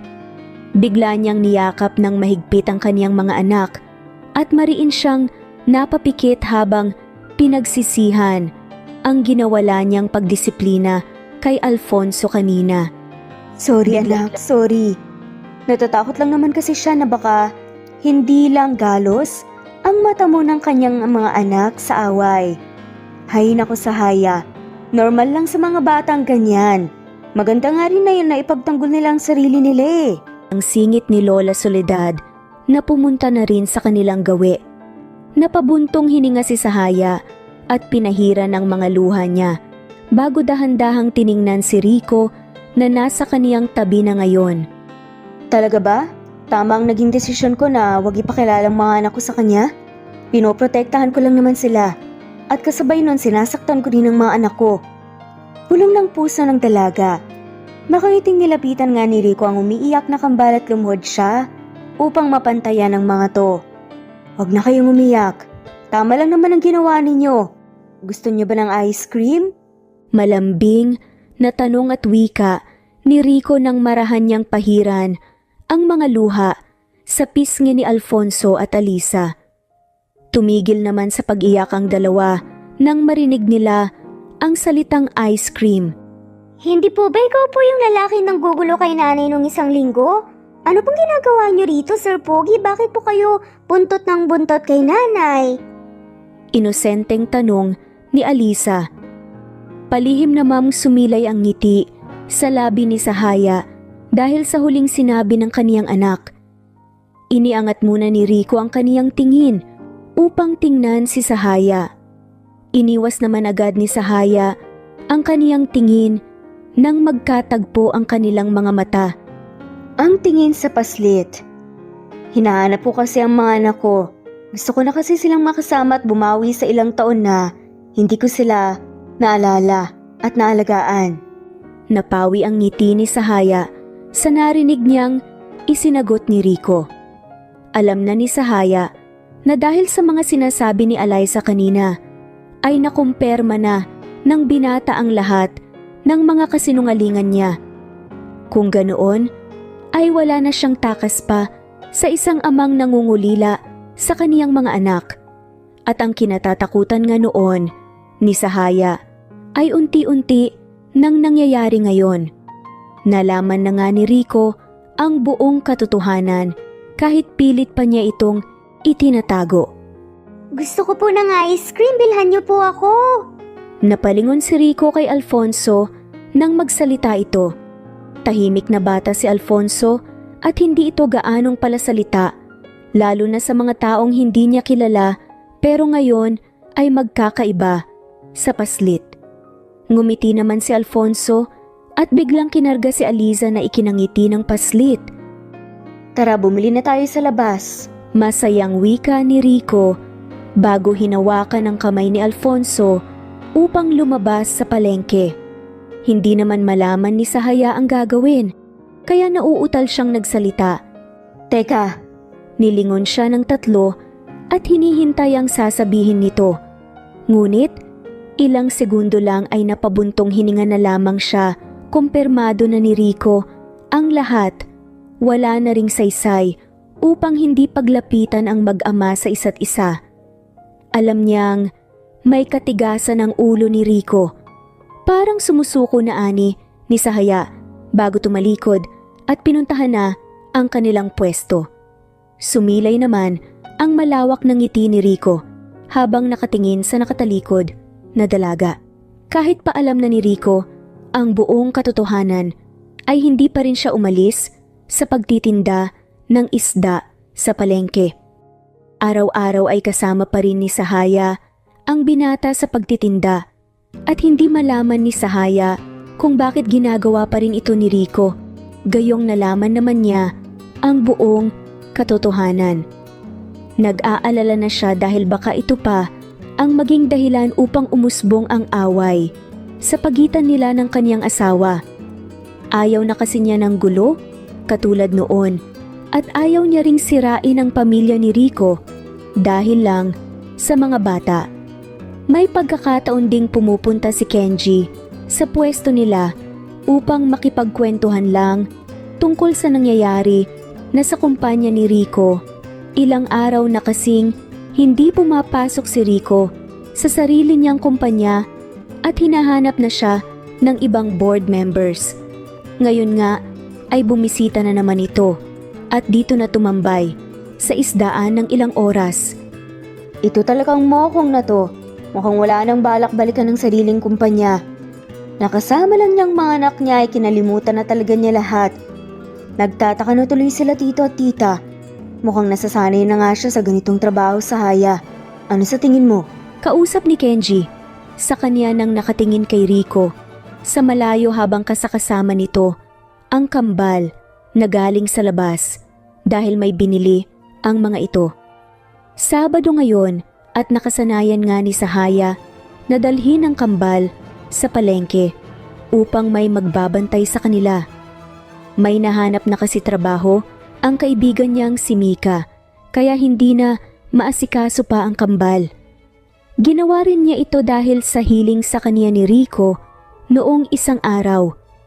Gusto nitong makasama ng buong maghapon ang mga anak niya, hindi katulad nitong mga nakalipas na araw na tuwing uwian lang nandito sa palengke ang kambal.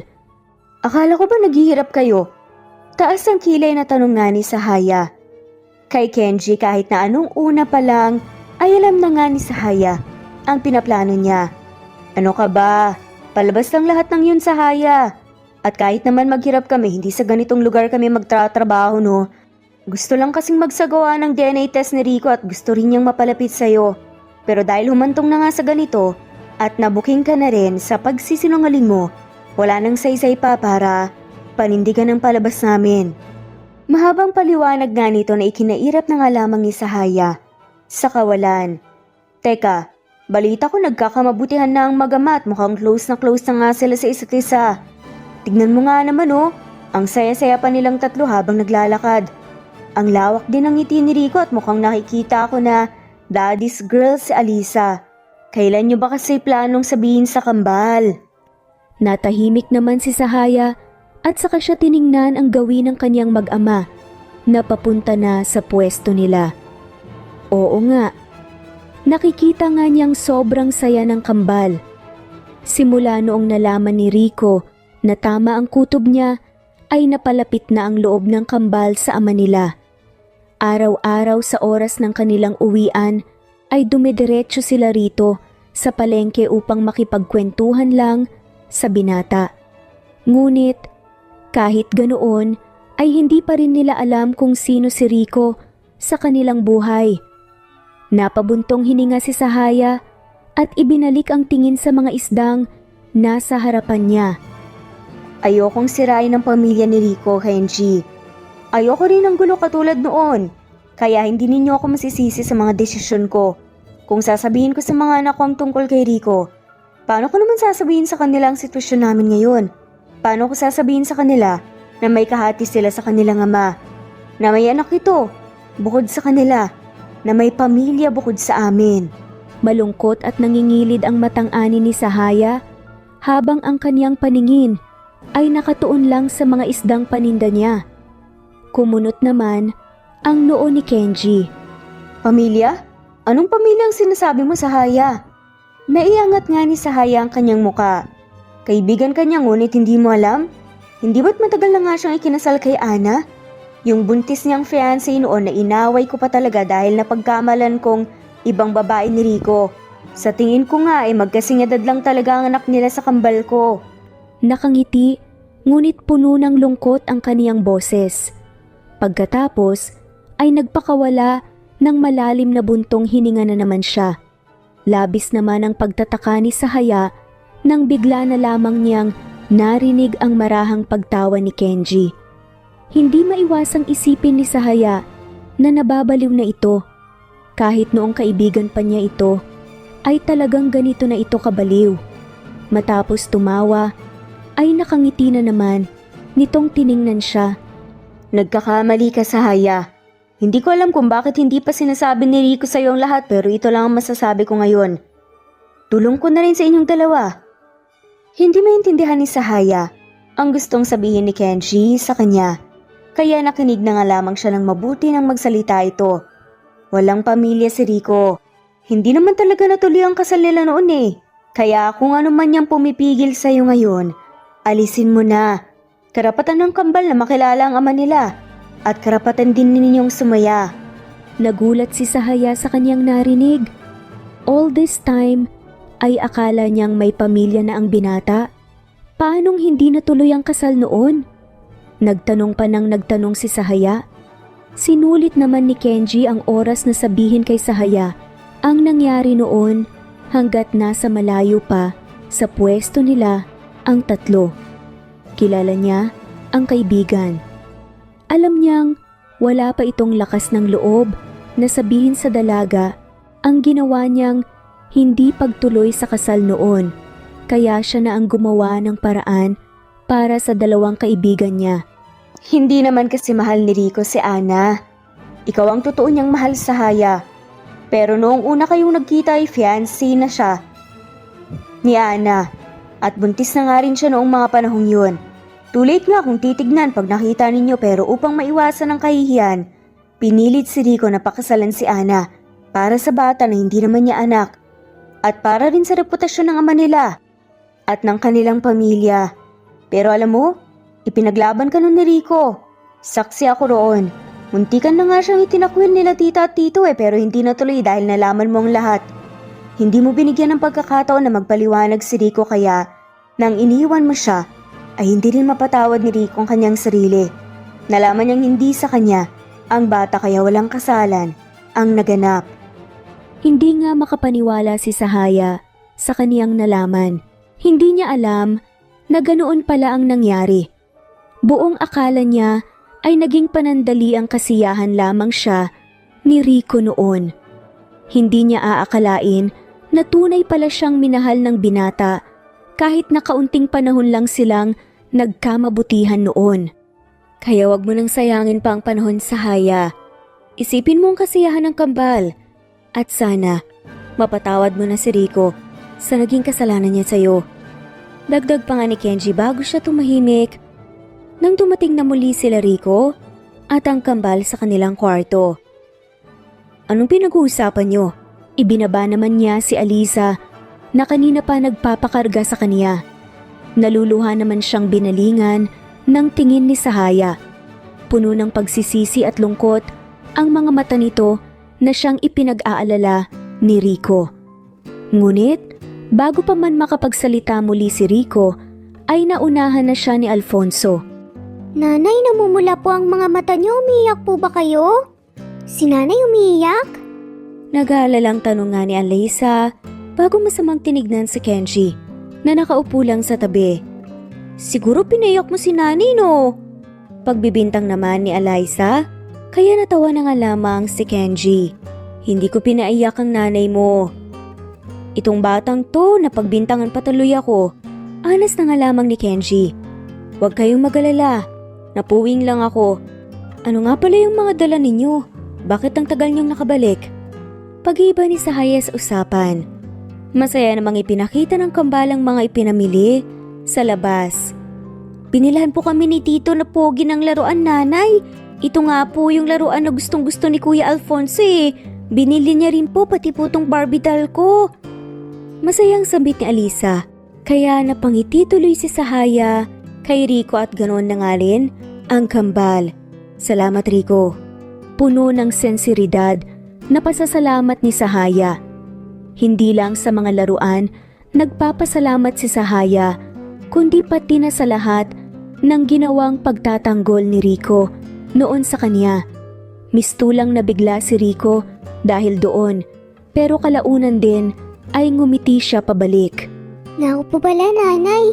Inimbitahan po kami ni Tito Pogi sa fiesta natin bukas. Pupunta raw po siya at saka magdadala po ng pagkain na rin. Excited na ani ni Aliza. Napabaling ulit ang tingin ni Sahaya sa binata. Magtatanong sana siya pero biglang sumingit si Kenji na hindi magawang itikom ang kaniyang bibig kahit saan man ilagay. Nako, kahit hindi ako inimbita, talagang pupunta ako. Sasamahan ko ang papa nyo. Ang Tito Rico nyo pala. Agad na bawi ni Kenji sa kaniyang sinabi at saka siya napangisi. Sinamaan naman agad siya ng tingin ni Rico dahil alam niyang sinadya iyon ng kaniyang kaibigan. Kung wala nga lang dito, ang kaniyang mag-iina ay kanina pa niyang binatukan ng kaibigan. Walang preno kasi ang bibig. Sumapit na nga ang fiesta sa barangay nila, Sahaya. Lahat ay naghahanda at nagsisiyahan. Si Sahaya naman ay maagang nagising upang lutuin ang mga ihahanda niyang pagkain para mamaya. Kunti lang ang ihahanda niya dahil sila lang naman ang kakain ng mga ito. Habang nagluluto si Sahaya ay may narinig siyang sasakyan na tumigil sa harap ng kanilang bahay. Agad na nagsitakbuhan ng kambal palabas at narinig na lamang ni Sahaya mula sa loob ang mga sigaw ng mga ito. Tito Rico, nandito po kayo. Wow, ang ganda naman po ng sasakyan. Sa inyo po ba ito? Manghang tanong ni Aliza sa binata na kararating lang. Agad pa nga siyang nagpakarga rito na kinasanayan na niya. Nakikiusyoso naman ang ilang mga kapitbahay ni Aliza dahil sa hindi ordinaryo nilang bisita. Halika na po sa loob, Tito. Hindi pa tapos sa paghahanda si nanay kaya maupo na po muna tayo sa loob. Pag-aaya naman ni Alfonso at ginaya na nga lamang ang lalaki papasok sa loob. Naku naman, nakita lang niya ang kambal. Nakalimutan na akong gisingin. Reklamo nga ni Kenji nang makalabas siya ng kotse at halatang bagong gising. Siya na ang nagdala sa mga pagkain papasok sa loob ng bahay ni Sahaya. Nandito na pala kayo. Maupo muna kayo. Ang aga niyong pumunta rito kaya hindi pa ako tapos makapaghanda. Nakangiting wika naman ni Sahaya. Hay nako, ito kasing si Rico, excited makita ang kambal. Gusto pa nga pumunta rito ng madaling araw eh. Hindi ko nga alam kung excited ba talaga sa kambal o sayo. Pambubuking ni Kenji sa kaibigan. Kaya natawa na lamang si Sahaya at bumalik na sa kusina.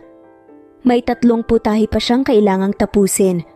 Hindi batid ni Sahaya kung bakit magaan na ang kaniyang loob ngayon. Matapos kasing malaman niya na hindi pala natuloy ang kasal ni Rico, ay parang nabunutan ng tinik ang kaniyang puso. Malaya na kasi ang kambal na makasama ang ama nila at malaya na rin si Sahaya sa mga sugat ng kahapon. Unti-unti ay pinatawad niya naman ang lalaki at nakakagaan nga ito ng puso. Kailangan mo ba ng tulong? Nilingon ni Sahaya ang bungad ng pinto sa kanilang kusina at nasilayan nga niya roon si Rico na nakatayo. Bakit, may alam ka ba sa pagluluto? Hindi ba't noon muntikan ka nang mamatay sa gutom sa kondo mo? Kung hindi lang ako dumating at ipinagluto ka. Pangasar pa nga ni Sahaya. Naalala mo pa rin pala. Saglit na natigilan si Sahaya pagkunway, napangiti na nga lamang. Hindi ko naman kasi kinalimutan lahat ng yon. Mahirap kasing kalimutan. Sambit ni Sahaya sa mahinang boses. Lumapit naman si Rico sa kanya at nagulantang pa nga ang dalaga nang maramdaman niya ang mga kamay nito na yumakap sa kaniyang tiyan mula sa likuran. Hindi niya alam kung anong gagawin niya. Hindi man lang niya magawang walisin ang mga kamay ni Rico na nakayakap sa kaniya. Baka makita tayo ng mga bata at magtaka ang mga yon. Pabulong na wika ng dalaga.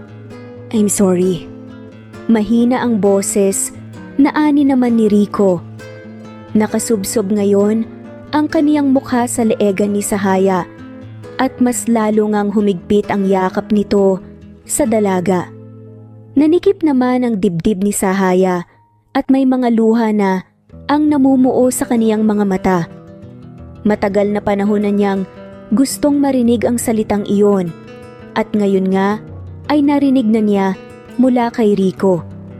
Hindi kasi niya binigyan ng pagkakataon magpaliwanag o mag-sorry man lang si Rico noon. Umalis lang siya at hindi na nagpakita pa. Masakit palang marinig dahil alam mong nagkasala sa'yo ang taong sumasambit nito, pero sa kabilang banda ay nakakagaan din ito sa puso dahil alam mong unti-unti mo na siyang napapatawad. I'm sorry. Hindi ko gustong ilihim sa'yo ang pagpapakasal ko noon kay Yana at ang pagpubuntis niya. Pero ikaw yung mahal ko noon at hindi ko kayang iwanan mo ko. Sahaya, patawarin mo sana ako. Sorry, sa sakit na iniwan ko sa'yo. Sorry dahil wala ako sa tabi mo noong ipinagbubuntis ang mga anak natin. Sana, bigyan mo ko ng pagkakataon na patunayang sarili ko. I still love you at hindi ko makakayang mawala kayo ulit sa akin. Bumagsak na ng tuluyan ang mga luhang pinipigilan ni Sahaya. Mariin siyang napapikit at palihim na umiyak. Ngayon na wala nang pumipigil sa puso niya, ay gusto na niyang gawin ang ninanais nito. Matagal nang hinangad ng kaniyang puso ang magkaroon sila ng malaya at masayang pamilya.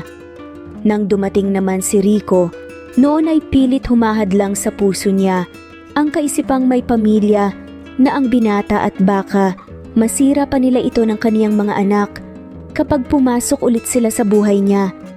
Kaya nga nagsinungaling si Sahaya at pilit ipinapalayo si Rico sa kambal. Ngunit, nang maliwanagan siya sa lahat, ay labis ang kaniyang pagsisisi kung bakit noon pa ay hindi niya naipakilala si Rico sa kambal. Hindi sana tutuksuin at aawain ang mga anak niya at may maipagmamayabang sana silang ama. Hinarap ni Sahaya si Rico at niyakap ito ng mahigpit. Ganoon din ang ginawa ng binata. I'm sorry dahil itinago ko sa mga anak natin na katotohanang ama ka nila. Hindi mo naman ako masisisi, hindi ba? Natakot lang ako na makilalang anak sa labas ang mga anak ko. Patawarin mo rin ako, Rico. Puno ng pagsusumamong bulong ni Sahaya. Naramdaman naman niya ang paulit-ulit na pagtango ni Rico, kaya napangiti siya kasabay nito ay ang pagtulo pa rin ng kaniyang mga luha dahil sa kasiyahan. Yay! Nagkabati na sila kuya, ibig sabihin ay pwede na nating tawaging tatay si Tito Rico. Natigilan bigla si Rico at Sahaya sa narinig nilang boses, kaya agad silang naghiwalay sa isa't isa at parihong tiningnan ang gawi kung saan nanggagaling ang boses na iyon. Shh, tumahimik ka, baka marinig tayo ulit ni nanay. Bulong naman ni Alfonso sa kapatid niya. Tito Kenji, ibig sabihin po ba nito ay pwede ko na pong ipagmayabang sa mga kaklase namin ni kuya na may tatay po kami? Na hindi pala patay ang tatay namin o kaya kapre? Excited na tanong ni Alisa nang binalingan niya ng tingin ang Tito Kenji niya. Pariho silang tatlo na nakasiksik sa likuran ng pinto at kanina pa nga nila narinig at nakita ang lahat. Dahan-dahan naman nilapitan ni Sahaya at Rico ang likod ng pinto at nang silipin nga nila ito ay nakita nila ang tatlo roon at nagsisiksikan. Alaysa? Alfonso, kanina pa ba kayo riyan? Gulat na tanong ni Sahaya. Malawak namang ngumiti si Alisa at lumabas sa pinagtataguan nila. Tatay! Tawag niya kay Rico at niyakap ang bewang nito. Ikinagulat naman iyon ng binata, ngunit kalaunan ay napangiti na lamang siya at kinarga ang kaniyang prinsesa. Alam niyo na? Matagal na ninyong alam na siya ang tatay niyo? Gulat pa ring tanong nga ni Sahaya at napatingin nga siya kay Alfonso nang itinuro ni Alaysa ang kanyang kakambal. Si kuya pong nagsabi sa akin na tatay po namin si Tito Rico at masaya po ako nanay dahil nagpakita po si tatay sa atin. Masayang wika nga ni Alisa. Narinig ko po kasi ang pinag-usapan ninyo ni Ninong noon nanay. Tungkol po sa ama namin ni Alisa, sorry po kung nakinig ako sa usapan ninyo. Pag-amin nga ni Alfonso, nabaling naman ang atensyon nilang lahat dahil sa pagpapalakpak nga bigla ni Kenji. Naman talaga ni Alfonso, ang galing! Matalino talaga mana sa ama. Walang labis, walang kulang, exact copy ka nga talaga ng ama mo. Si Alisa naman, minana mo ang kagwapuhan ng tatay mo pero mas minana mo naman ang ugali ng nanay mo. Pagpapatuloy nga nito. Susugurin na sana ni Sahaya ang kaibigan nang mapigilan agad siya ni Rico. Mula pa noon ay talagang palaging nag-aaway ang dalawa. Ito na siguro ang nakasanayan nila bilang isang magkaibigan. Ipinagpatuloy na lamang ni Sahaya ang kaniyang niluluto kasama si Rico. Ngayong nagkaayos na ang dalawa at matagal na palang alam ng kambal kung sino si Rico sa kanilang buhay, ay wala nang mahihiling pa si Sahaya. Hindi na rin sila mahirapan na ipaintindi sa kambal ang lahat. Mabuting at matalino ang kaniyang mga anak. Malaki rin ang pasasalamat ni Sahaya na naging viral ang videong kinuhanan ni Mika. Dahil kung hindi ito nangyari, ay wala sanang Rico ang makakahanap sa kanila. Wala sanang Rico ang tutulong sa kaniya sa pagtitinda ng isda at wala sanang ama ang kanilang mga anak hanggang ngayon. Masaya nga ang naging pagdiriwang sa kanilang fiesta at mas masaya pa nga ito ngayon dahil parang lahat ng problema ni Sahaya ay nalutas na at malaya na rin siyang magmahal ulit sa parihong tao. Naalimpungatan si Sahaya dahil sa mga halik na naramdaman niya sa buong mukha niya. Nang iminulat niya ang kaniyang mga mata ay nasilayan niya agad nang malapitan ang nakangiting mukha, isang halik sa labi ang ibinigay ni Rico sa kaniya. Rise and shine, sweetheart, malambing na usal ni Rico. Nakabihis na ito ng tuksedo at mukhang papasok na sa kaniyang kumpanya. Tiningnan ni Sahaya ang kalendaryo sa katabing lamisa at napangiti siya bago hinalikan din sa labi ang binata. Napakabilis naman ng panahon. 3 buwan na pala ang nakalipas at nakalipat na nga rin kami ng bahay. Yung bahay na gusto naming itayo ni Rico noon. Hindi na rin ako bebenta ng isda at ang tanging trabaho ko na lamang ngayon alagaan ng magama ko. Parang kahapon lang ang pakiramdam. Ngayon ay fiancé na ako ni Rico at malapit na rin kami ikasal. Sambit nga ni Sahaya sa kanyang isipan. Bakit hindi mo ako ginising ng maaga? Anong oras na oh? Kailangan ko pang asikasuhin ng mga anak natin. Ani nga ni Sahaya nang makita niya ang orasan. Napangisi naman si Rico at muli siyang hinalikan sa labi. Hindi kita ginising dahil baka pagod ka pa sa ginawang laro natin kagabi. Pangasar naman ni Rico kaya na mula sa hiya. Si Sahaya at napaiwas tuloy ng tingin. Namumula ka na naman. Bakit kailangan mo pang mahiya sa akin? Akala ko ba susundan pa natin ang kambal? Nangaakit na tanong naman ni Rico. Umalis ka na nga. Malilate na ang kambal eh. Tigil-tigilan mo muna ako ngayon. Pagtataboy ni Sahaya, kaya natawa na lamang si Rico. Sabay na silang bumaba ni Rico at nasilayan nga ni Sahaya na kanina pa pala nakahanda ang kambal para sa pag-alis nila papuntang eskwelahan. Nanay, ba't ang tagal niyo pong nagising? Sunog na po yung itlog tsaka hotdog po. Reklamo ni Alisa nang tumakbo ito papunta sa kanya. Tiningnan naman ni Sahaya si Rico at nagkibit balikat lang ito kaya napapailing-iling na lamang ang dalaga. Sa susunod ay aagahan na niya ang paggising upang hindi sunog na pagkain ang kakainin ng kambal. Kawawa pa naman ang mga mukha ng mga ito. Bye, Nanay! Paalam ng kambal nang makapasok sila sa kotse ng kanilang ama. Nakangiting kumaway naman si Sahaya sa kanila. Bye sweetheart, I love you. Matamis na paalam ni Rico bago mabilisan na hinalikan ng labi ni Sahaya bago pumasok ng kotse. Bye, mag-iingat kayo ah. I love you. Nakangiting paalam nga niya. Masayang tinanaw ng dalaga ang papalayo ng kotse ni Rico at nang hindi niya na ito matanaw ay pumasok na siya sa loob. Ilang oras na naman ang hihintayin niya bago muling masilayan ang kaniyang mag-ama. Sobrang buti ng Diyos dahil ngayon ay parang wala na silang pinoproblemang pamilya. Puro saya lang ang nararamdaman ni Sahaya nitong mga nakalipas na buwan. 1 buwan lang kasi ang lumipas simula noong nagkaayos sila ay inalok agad siya ng kasal ni Rico na siya namang hindi mahindian ni Sahaya. Matagal na niyang pinangarap ang maikasal at masaya nga siya dahil sa pinangarap pa niyang tao noon ang makakasama niyang humarap sa altar. Lumipas ang ilang taon ay patuloy pa ring tumitibay ang samahan ng dalawa matapos ang kanilang kasal, kasama na ngayon ang kanilang mga anak. Nadagdagan naman kasi ng isa pang miyembro ang kanilang pamilya at palaging nasa tabi lang niya si Rico. Siya ang nag-aasikaso at nag-aalaga kay Sahaya habang nagbubuntis ito at sa mga anak niyang nag-aaral, kahit pa abala rin siya sa sarili niyang kumpanya. Hindi naman makitaan ng pagod ang mukha ni Rico dahil nga gusto niyang alagaan ang kaniyang pamilya.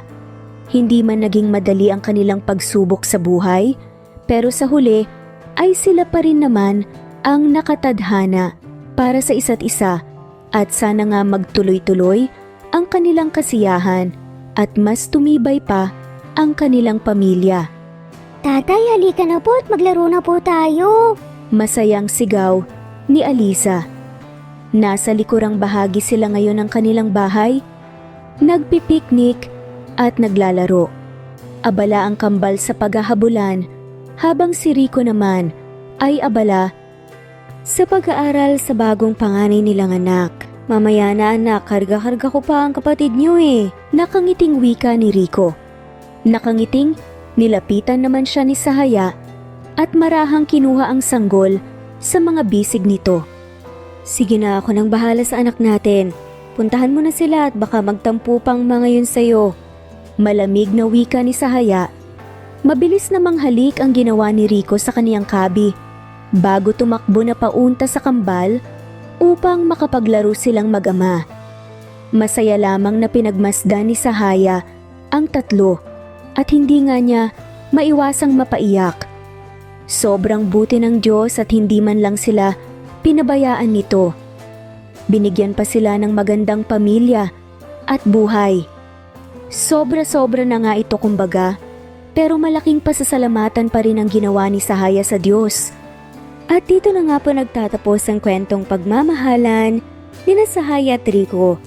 Maraming salamat po sa lahat ng maulang sawang sumusubaybay at shoutout po sa mga sumusunod.